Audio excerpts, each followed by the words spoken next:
Jeste li se ikad zapitali kako je sve zapravo počelo? Ne mislim sad na veliki prasak. Idemo na nešto mnogo ličnije. Govorimo o onom epskom putovanju od jedne jedine usamljene ćelije do svih nas. Hajde da zajedno zaronimo u tu neverovatnu priču. Evo ga, glavni junak naše današnje priče. Jednoćelijski organizam. Samo zamislite na trenutak kako izgleda život jedne amebe. Ona je u suštini solo igrač, totalni individualac.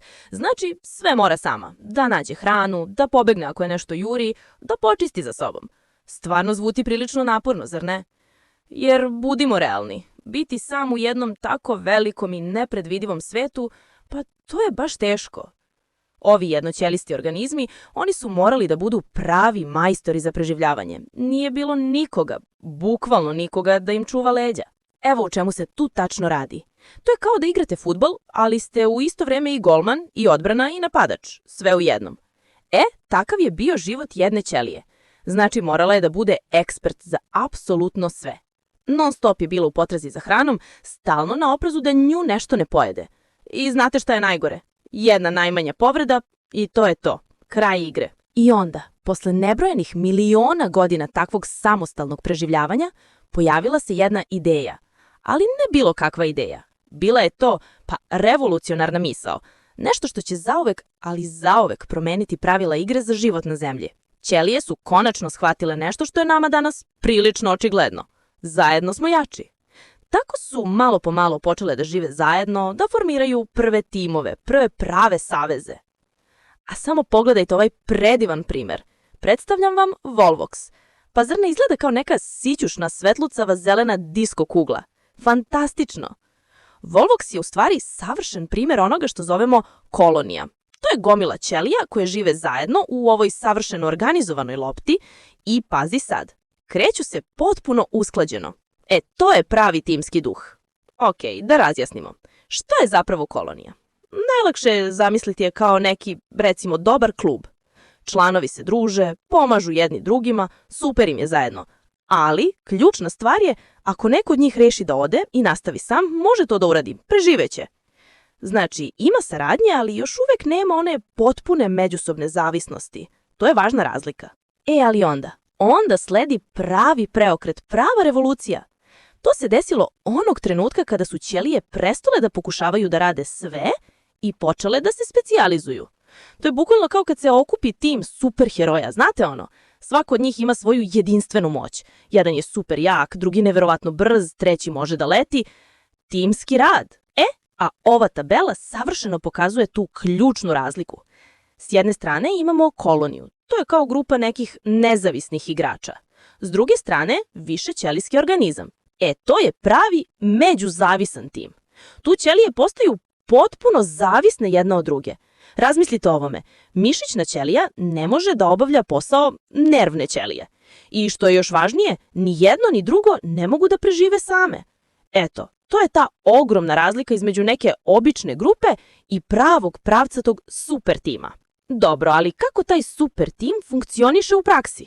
Hajde da bacimo pogled na jedan od, verovali ili ne, najstarijih i najjednostavnijih timova u celom životinjskom carstvu. Dame i gospodo, sunđer.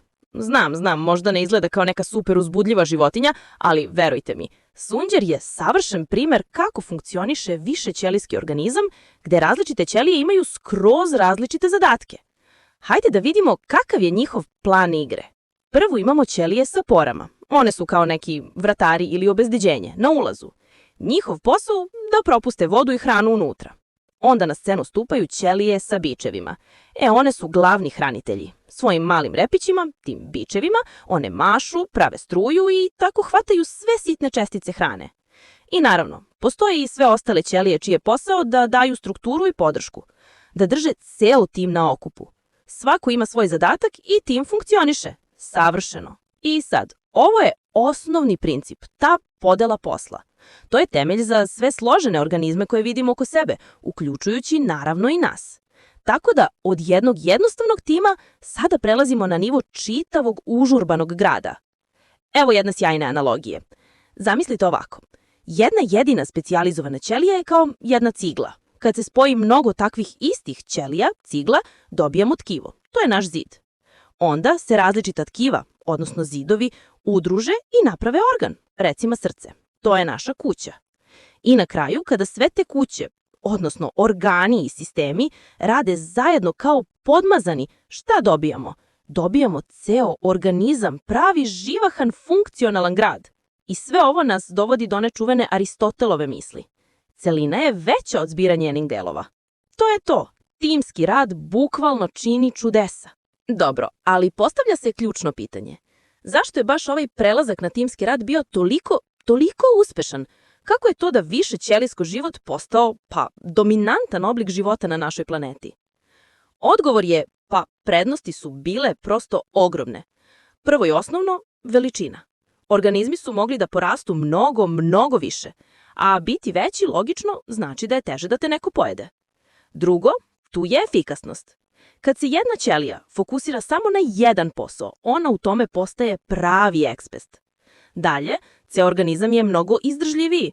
Gubitak par ćelija kože nije smak sveta, zar ne? Ali možda i najvažnije od svega, ovo je širom otvorilo vrata za neverovatnu, zapanjujuću složenost, za razvoj broska, kosti u očiju, svega onoga što život čini tako čudesnim i raznovrsnim. I tako, od jedne jedine, usamljene ćelije do super tima stvoren je ovaj sav čudesni život koji danas vidimo svuda oko nas.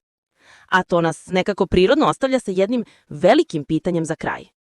Ako je udruživanje, taj timski rad, bio ključ za svu ovu složenost u prošlosti, šta mislite, šta bi mogao biti sledeći veliki evolutivni skok za život u budućnosti?